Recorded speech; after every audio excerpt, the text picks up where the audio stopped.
Okay then. So I knew obviously when I first went into the target betting blog back in 2009. Seems impossibly long ago now, that I was kind of pissing into the wind, swimming upstream, shouting into the storm, whatever you want to call it. And I knew obviously that there'd be a limited audience, if any at all, for my message, and it would have a hard time getting through. And I feel I should explain exactly what the message is, because it certainly isn't anti gambling. I've been a gambler since I was a boarding school kid in short trousers and long socks here in England, a long time ago. What it is about is anti losing. And that's not to say that it wins all the time. I wish.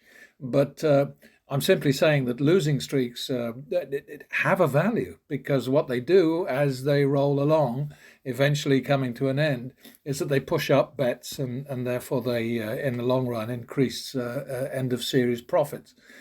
What I'm mostly trying to get across, and have been for all these years, is that it's hopeless and self defeating, suicidal, whatever you want to call it, to step up to any kind of game of chance in a casino without a plan. And the plan has to include maintaining a realistic relationship, or ratio, if you like, between your win target and the amount of your next bet. I mean, if you're a grand in the hole, then $50 bets aren't going to get you out of it anytime soon.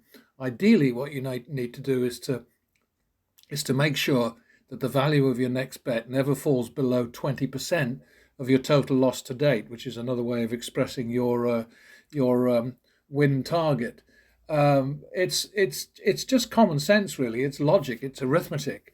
The loss to date is your win target, and the next thing that you have to worry about is having a max bet set, which is a sensible one, meaning that you have to have a bloody big bankroll before you take on anything like this.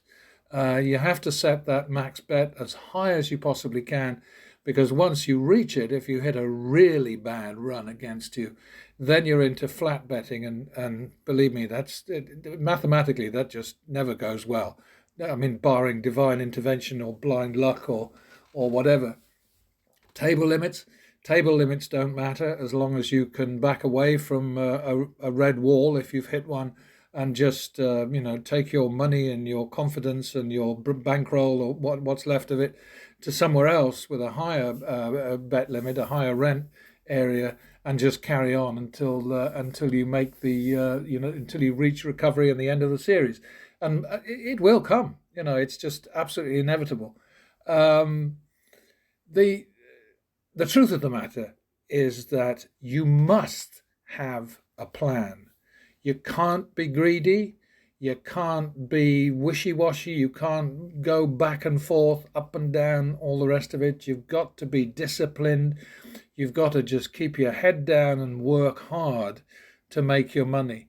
And yes, it's not as exciting, perhaps, at least on the surface, it doesn't seem to be quite as exciting as the kind of things that I've been watching lately on these gambling channels on YouTube. Huge jackpots, 40,000 here, and oh, I don't know, nine winning bets at blackjack split out from two initial hands. All of that kind of thing, absolutely great.